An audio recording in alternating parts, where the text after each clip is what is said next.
इस तरह के हम समझ सकते हैं कि जब तमाम ही पॉलिटिकल पार्टीज़ एक साथ मौजूद हों तो ये बिल्कुल ऐसा लग रहा है जैसे फैमिली के साथ आप पहले ही इफ्तार कर रहे हैं।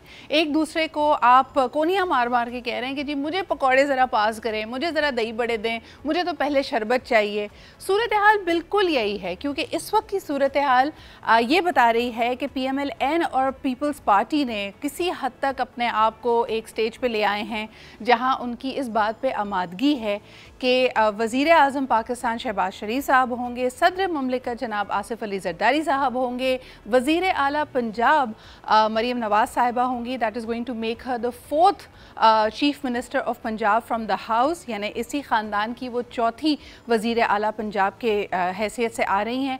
और दूसरा ये कि पहली ख़ातून वज़ीर आला पंजाब बनेंगी। लेकिन साथ साथ वेरी इंटरेस्टिंगली MQM से, अगर आपको याद हो, इलेक्शन ट्रांसमिशन के फ़ौरन बाद रऊफ़ सिद्दीकी साहब से जब मेरी मुलाकात थी, यानी इंटरव्यू हो रहा था तो मैंने उनसे पूछा था कि क्या MQM को गवर्नरशिप चाहिए या मेयरशिप चाहिए। इस वक्त लग रहा है कि MQM अपने गवर्नरशिप ऑफ सिंध के मुतालबे पे डट गई है। कल इनका भी एक अहम इजलास हुआ जी, PMLN और MQM का।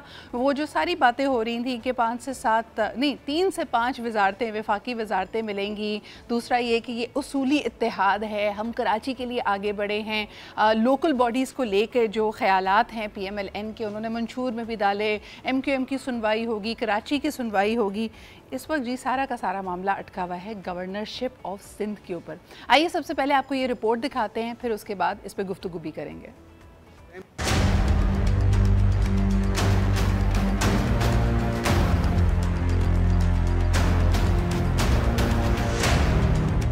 मुस्लिम लीग नून और MQM के दरमियान मुज़ाकरात में MQM अपने मुतालबात पर डट गई। ज़राए के मुताबिक MQM ने सिंध की गवर्नरशिप से पीछे हटने से इनकार कर दिया। दोनों जमातों की राब्ता कमेटियों का इजलास हुआ। तर्जुमान MQM का कहना है कि हुकूमत साजी आगे बढ़ाने के लिए मजीद मुलाकातें मुतवक्के हैं। दोनों जमातों का एक और मुशावरती दौर होगा। कराची की मुआशी और इक्तिसादी अहमियत बहाल करने के लिए मिलकर आगे बढ़ने पर इत्तफाक किया गया। इधर जाती उमरा में नून लीग की पार्लिमानी पार्टी का पहला इजलास मरियम नवाज की ज़ेर सदारत हुआ। शुरका ने मरियम नवाज को वजीर आला नामजद करने के फैसले की तौसीक की। स्पीकर और डिप्टी स्पीकर के नामों पर भी गौर किया गया। मरियम नवाज ने कहा, अवाम से किए वादे पूरे करेंगे। पहली खातून वजीर आला होने का एजाज हर माँ, बहन और बेटी के नाम करती हूँ। पार्लिमानी इजलास में नौ मुंतखब अरकान समेत खवातीन और अक़लियतों की मखसूस नशिस्तों के लिए नामजद उम्मीदवारों ने भी शिरकत की।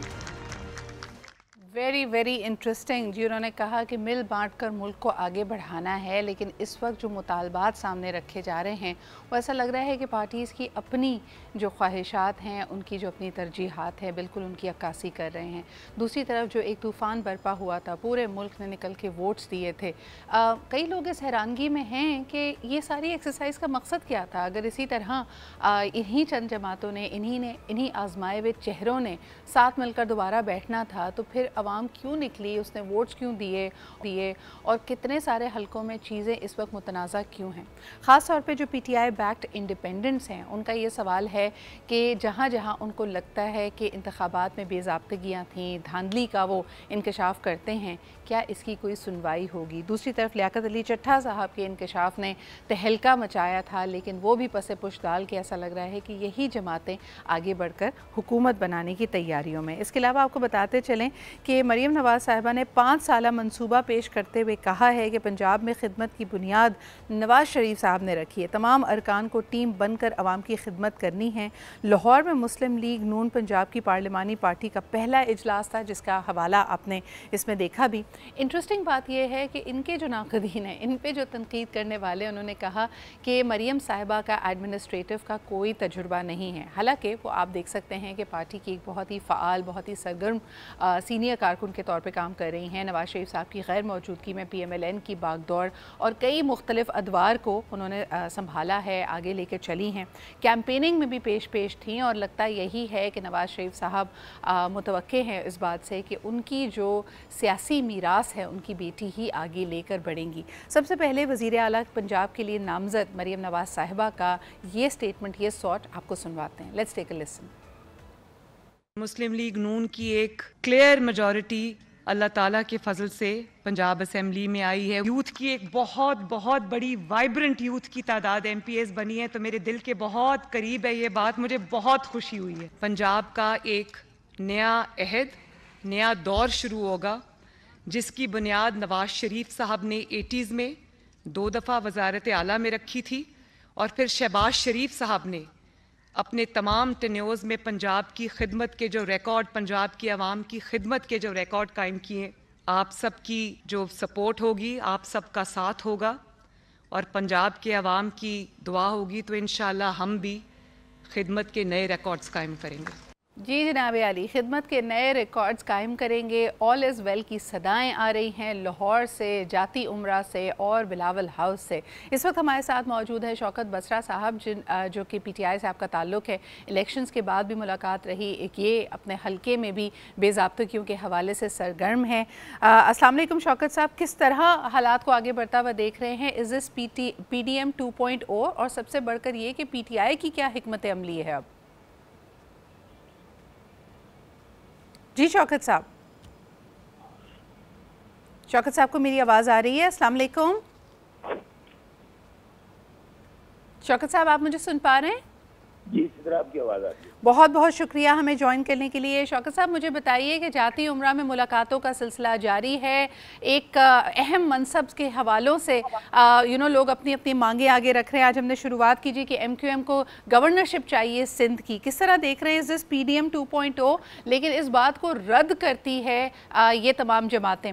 मैंने अभी नामजद की गई हैं वज़ीर आला के लिए मरीम नवाज़ साहब। उन्होंने कहा जी खिदमत का नया रिकॉर्ड कायम करेंगे, बड़ी तादाद में नौजवान MPs साथ हैं, लेकिन जो मकबूल तरीन जमात पंजाब में है PTI, इसकी मकबूलियत क्या उनकी खिदमत और उनके जो प्लान्स हैं उसके आड़े आ सकती है? शौकत साहब, सिद्रा, इनका जितनी भी ये जमातें हैं, जब ये खिदमत का लफ्ज़ इस्तेमाल करती है, ये समझ लीजिए कि ये जो लूटने का नया प्लान है वो सामने लेकर आती हैं, क्योंकि इनको अवाम का तो मैंडेट हासिल नहीं है। ये सारे के सारे वो लोग हैं, मरियम बीबी खुद जिनका आप नाम ले रही हैं, ये हारी हुई हैं, ये इलेक्शन हारी हुई हैं और इनको मुसल्लत किया जा रहा है बतौर वज़ीर आला।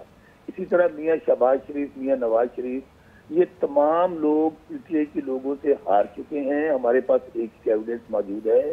ये माले गनीमत लूटने के लिए एक दफा फिर पाकिस्तान को उन्होंने चिरागा बनाया हुआ है। ये जो इस वक्त सारे जिनके आप नाम ले रही हैं, वो पीपल्स पार्टी हो, वो MQM हो, वो ये नून लीग हो, ये सारे इस वक्त कर ये रहे हैं। शौकत साहब, इसके बावजूद हुकूमत साजी के अमल में तो हैं और लग ये रहा है कि हुकूमत बना लेंगे। मुझे बताइए, हुकूमत चलती हुई इफेक्टिवली आगे बढ़ती हुई नजर आ रही है? मैं सिर्फ एक बात कह लूँ, ये हुकूमत नहीं बना रहे, ये पाकिस्तान में फिर कह रहे हैं कि लूटने का प्रोग्राम बना रहे हैं। ये वो तमाम जमातें हैं, अगर इन्होंने हुकूमतें करनी होती, डिलीवर करना होता, 4 दफा ये वज़ीर आज़म रह चुके हैं, 3 दफा ये वज़ीर आला रह चुके हैं। आप ये देखें ये कौन लोग हैं। मैं 3 मेन पार्टियां ले लें, MQM आप कराची में बैठी हैं, यहाँ पर आप पीपल्स पार्टी को ले लें, क्या ये 3 दफा वज़ीर आज़म और 3 दफा वज़ीर आला नहीं रहे? क्या कराची में तब्दील हुआ है? आगे अब MQM का। अच्छा, मुझे ये बताइए शौकत साहब कि क्या कोई, जैसे मंजर आम पे तो नज़र यही आ रहा है कि सिर्फ इनकी मुलाकातें हो रही हैं, ये लोग अपने मामलात को तय कर रहे हैं, लेकिन दूसरी तरफ अगर देखा जाए तो PTI को कुछ रिलीफ भी मिल रही है। कुछ आपके कारकुनान जो रूपोश थे, जो अंडरग्राउंड थे, अब इलेक्शन जीतने के बाद वो सामने आ रहे हैं, कुछ लोगों की बेल्स हो रही हैं। तो क्या हम ये समझे कि रियासत की तरफ से PTI को कुछ लेवल प्लेइंग ग्राउंड, कुछ रिलीफ मिल रहा है? कोई रिलीफ नहीं है। हम पे तमाम तरह की आज भी सख्तियां मौजूद हैं जी। आज भी जिस अंदाज से पाकिस्तान को दीवार से लगाया जा रहा है, जब PTI को आप दीवार से लगाते हैं तो समझे आप इमरान खान को दीवार से लगाते हैं, आप पाकिस्तान को दीवार से लगा रहे हैं। इधर हमारा मकसद ये है कि हमें सारा कुछ, इन्होंने जुल्म के पहाड़ तोड़े, FIR दी, लोगों को अंदर दिया, कैंपेन नहीं करने दी गई, हमारे मेन कैंडिडेट के कागजात खारिज हो गए, तो 180 सीटें हमें दी हैं। तो मुझे बताइए कि आप अगर 180 सीटों वाले को आप लोग वो हमारी सीटें छीन लेंगे। कराची में आप बैठी हैं, 10-10 हजार वोट नहीं लिया MQM वालों ने। तो शौकत साहब, मुझे बताया ना, ये जो बेबसी और ये जो फ्रस्ट्रेशन ना सिर्फ PTI का कारकुन महसूस कर रहा है बल्कि उसका वोटर भी महसूस कर रहा है, उसके लिए अब आपकी हिकमत अमली क्या है? क्या आप ये केसेस पाकिस्तान की अदालतों में ही लड़ेंगे? क्या इसका फैसला अवाम करेगी? अब आपका अगले लाए अमल क्या है? मैं तो बतौर वकील भी और बतौर एक सियासी कारकुन भी सख्त मायूस हूँ इन अदालतों से, उनके कंडक्ट से। आप देख लीजिए, मैं कल सुप्रीम कोर्ट में गया था, वहाँ की रुदाद अगर मैं सुना दूं कि सबसे बड़ी अदालत के सबसे बड़ी चीफ के पास गया था, वहाँ क्या हुआ, इलेक्शन कमीशन में क्या हो रहा है कि शौकत बसरा खुद जिस वक्त आपसे बात कर रहे हैं 40,000 वोटों से जीता हुआ हूँ, अवाम ने मुझे मैंडेट दिया है, पीटीआई का मैंडेट था, और वो जो तीसरे नंबर का खिलाड़ी है आमर डिक्टेटर रियाज जन्नत को बेटा, उसको वो ओपनली कहता है मुझे एस्टेब्लिशमेंट ने जितवाया, उसको तीसरे नंबर में था, वो उसको नोटिफाई कर दिया। हमारा लाए अमल एक ही है, हम असेंबली के अंदर भरपूर एहतजाज करेंगे और बाहर भी अमल देने। शौकत साहब, पाकिस्तान से बाहर इस वक्त क्या रद्द अमल है? कल मैं भारतीय मीडिया को देख रही थी, उन्होंने तो बड़ा शोर और वबेला मचाया हुआ था। ख़ास तौर पे उन्होंने वाइट हाउस को भी आड़े हाथों लिया कि अगर इस तरह की बेज़ाब्तगियाँ या इस तरह की कंट्रोवर्सीज़ किसी और मुल्क के इलेक्शंस में होती तो शायद वाइट हाउस का, अमेरिका का जो स्टांस होता वो बहुत मुख्तलिफ होता। लेकिन ऐसा लग रहा है कि जो कुछ हो रहा है वहाँ पे वाइट हाउस से भी आशीर्वाद हासिल है, सपोर्ट हासिल है। उनको लगता है कि जी वो तो कम्पिटिटिव इलेक्शंस में पाकिस्तान को मुबारकबाद दे रहे हैं। सिदरा ये इलेक्शन मदर ऑफ ऑल रिगिंग्स है, और ये जो इंटरनेशनल लॉबी है इस वक्त मैं समझता हूँ ये पाकिस्तान के खिलाफ साजिश है। जो कुछ उन्होंने साइफर से लेकर अब तक किया है ये पार्ट एंड पार्सल है सारे, लेकिन पाकिस्तान की 25 करोड़ आवाम जो है ये आवाम फैसला कर चुकी है, पाकिस्तान बदल चुका है। आप ये जितना मर्जी कंट्रोल कर लें, जितने मर्जी बयान दे लें, आज भी इंटरनेशनल मीडिया जब हमने बुलवाया था इस्लामाबाद के अंदर, वहां पर हमने 80 सीटों का रिकॉर्ड रखा था कि जो मैंडेट चोरी किया गया, जिस तरह हमें वोट चोरी किए गए, जिस तरह फॉर्म 45 हमारे पास हैं और उनके पास नहीं है। लेकिन सीधा मैं एक बात कहूँ, आपकी आवाज अल्हम्दुलिल्लाह पूरे पाकिस्तान में सुनी जा रही है। इससे ना पाकिस्तान आगे बढ़ेगा, पाकिस्तान में अनारकी होगी, पाकिस्तान में लोग सड़कों पर निकलेंगे। अभी भी वक्त है। सर ये इतना मुझे ये बताएं कि ये डिस्कनेक्टेड क्यों है आवाम से? मुझे हैरत होती है कि जब थ्रू आउट हम इलेक्शंस कवर कर रहे थे तो पाकिस्तान पीपल्स पार्टी का, PMLN का जवाब ये रहता है कि जी PTI नफरत अंगेज़ी करती है। इस वक्त लोगों में जो गुस्सा है उसको अंडर एस्टिमेट क्यों किया जा रहा है? वो गुस्सा अगर सोशल मीडिया पे निकालते तो उस पर भी पाबंदी लगा दी जाती है। 3-3 दिन तक आप ट्विटर को डाउन रखते हैं। ये हमारे digital rights, basic human rights की खिलाफ वर्जी है। तो क्या वजह है कि लोग इससे बिल्कुल डिस्कनेक्ट होकर यही जमहूरी पार्टीज जिन्होंने मीसाक जमहूरियत किया, ये जमहूरी इक़्तिदार को सबसे सुप्रीम रखना चाहते हैं, why are they not paying heed? ये अपनी सियासत की बिसात को उलट रहे हैं ये सब कुछ करके। इधर रियासत और अवाम के दरमियान हर आने वाला दिन रिश्ता कमजोर होता जा रहा है। जब आप अवाम को कीड़े मकोड़े समझेंगे, जब ये उनके नुमाइंदे आकर कहेंगे कि उन्होंने फैसला किया है कि हम मैंडेट को तस्लीम नहीं करेंगे, मैं आपकी सहाफ़ी ने कल जो बयान दिया है अगर आप उसको देख लें कि इस्टेब्लिशमेंट ने फैसला किया है कि हम PTI को नहीं आने देंगे। मैं फिर कह रहा हूँ कि बांग्लादेश में क्या हुआ था। ठीक है शौकत साहब, आपका मौक़िफ़ आ गया और बिल्कुल वही बात है कि अवाम की इंटेलिजेंस और उनके गुस्से को अंडर एस्टिमेट नहीं करना चाहिए। पाकिस्तान पीपल्स पार्टी से शर्मिला फारूकी साहबा हमारे साथ मौजूद हैं, आइए उनको भी शामिल गुफ्तगू करते। बहुत शुक्रिया शौकत बसरा साहब हमारे साथ मौजूद होने के लिए। शर्मिला जी अस्सलाम वालेकुम। कल की कुछ क्लिप्स हम वायरल देख रहे हैं चेयरमैन बिलावल भुट्टो ज़रदारी साहब से जब मीडिया गुफ्तगू कर रहा था। एक तो कैंपेनिंग के बाद यानी हमने उनको इलेक्शंस में बड़ा सरगर्म देखा, अचानक उनकी बॉडी लैंग्वेज में बहुत फ़र्क आया है, थोड़ा सा वो बोझल से लग रहे हैं, पुरतपाक अंदाज में बात करते हैं। लेकिन कल वो मीडिया पे भी इस बात पे गुस्सा हो गए जब लोगों ने कहा कि जी भुट्टो ख़ानदान ने, पाकिस्तान पीपल्स पार्टी ने इतनी कुर्बानियाँ दी हैं, लेकिन हम उनका वोटर समझ नहीं पा रहा कि ये जिस किस्म की डील स्ट्राइक कर रहे हैं, पाकिस्तान खप्पे का नारा लगाकर दोबारा जिस मुज़ाकरात की मेज़ पर बैठ के जिस किस्म के समझौते करने पड़ रहे हैं, people are not really happy about that. जी शुक्रिया सिदरा। देखिए जी, बिलावल भुट्टो ज़रदारी साहब और पीपल्स पार्टी की जो पॉलिटिकल कैंपेन थी वो सबसे कमाल कैंपेन थी इस इलेक्शन में, और ये मेरा ख्याल है हमारे नाक़दीन भी इस बात के ऊपर मुतफिक हैं। हमने पूरे पाकिस्तान में कैंपेन की और हमने वाक़तन एक इलेक्शन लड़ा, जैसे कहते हैं ना इलेक्शन लड़ना, अवाम में जाना, हमारा मंशूर अवामी मंशूर था। हमारी political campaign was across Pakistan और एक मैराथन कैंपेन की है चेयरमैन साहब ने। और मैं तो कहती हूँ बड़ी हमने तो यहाँ कराची में कैंपेन की और हम यहाँ बीमार हो गए, लेकिन चेयरमैन साहब की हिम्मत को दाद देना चाहिए कि सुबह में एक जलसा करते थे, शाम में दूसरा जलसा करते थे, यानी इवेंट ऑन थ्रू आउट। जब से इलेक्शन अनाउंस है, शेड्यूल जारी होने से पहले से हमने शुरू कर दिया था। बिल्कुल।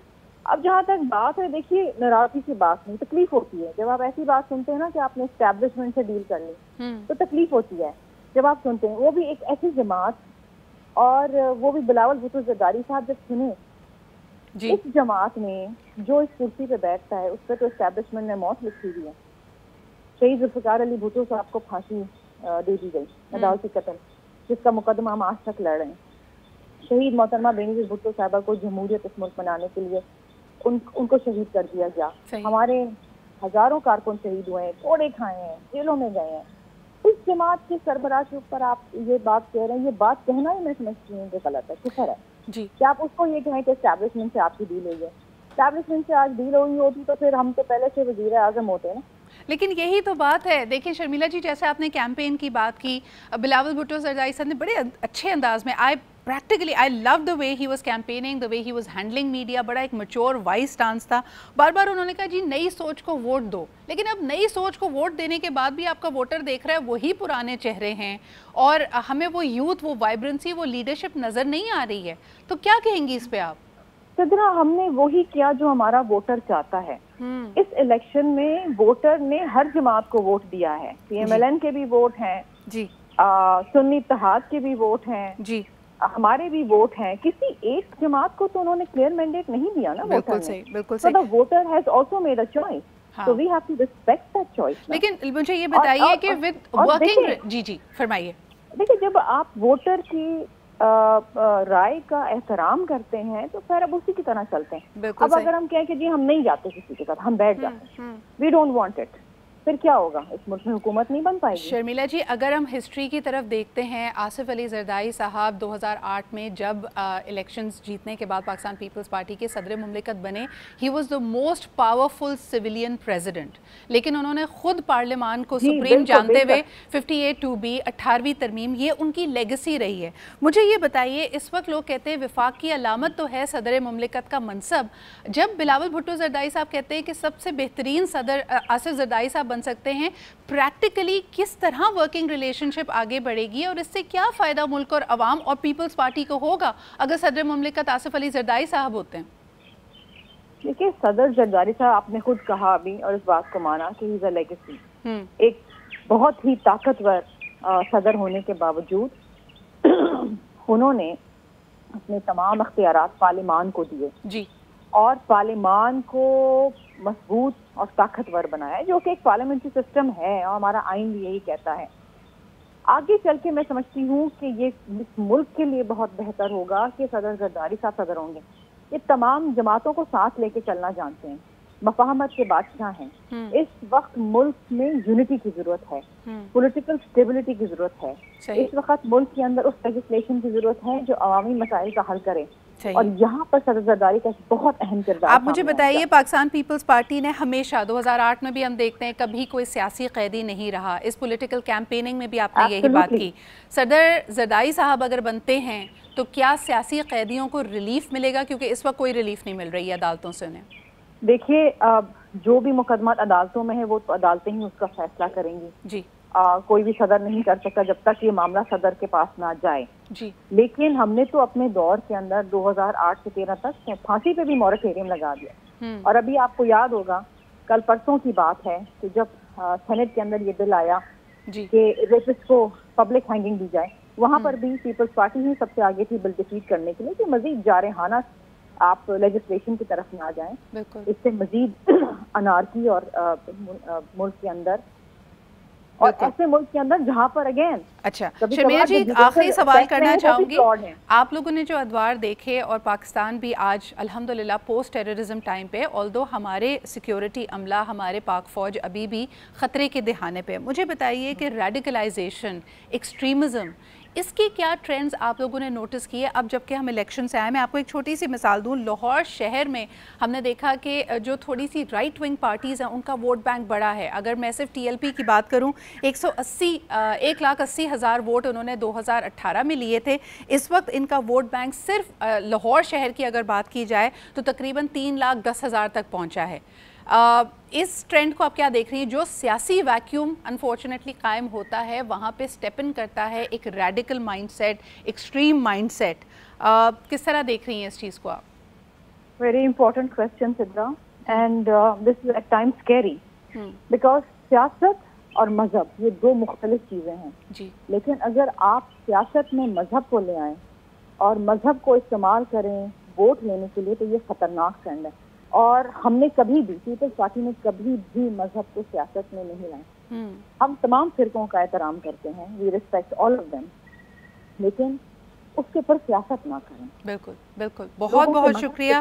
शर्मिला फारूकी साहिबा हमारे साथ मौजूद थी। मुल्क को दरपेश हैं इस वक्त शदीद सियासी और माशी मसाइल, और यकीनन उम्मीद ये है कि ये मंझे हुए सियासतदान उसका हल निकालेंगे। इसका वाहिद तरीका डायलॉग की मेज़ पर बैठकर है, लेकिन इस वक्त एक बहुत ही हाइपर पार्टिजान, हाइपर पोलराइज माहौल में पाकिस्तान ऑपरेट कर रहा है। बहरहाल जी, पॉलिटिकल क्लैरिटी आने के साथ साथ, जिस तरह कल हमने आपको बताया था सॉवरेन डॉलर बॉन्ड्स जो पाकिस्तान के थे उसमें तकरीबन 1.25 सेंट्स की कमी आई थी उसके रेट में, वो दोबारा से जंप अप कर गया है। कुछ स्टेबिलिटी फैक्टर्स नज़र आते हैं रोज़ाना बल्कि घंटों की बुनियाद पर ये चीज़ें बदल रही हैं, तो बड़ा अहम है कि इनकी तरफ नज़र रखी जाए। बहुत बहुत शुक्रिया जी।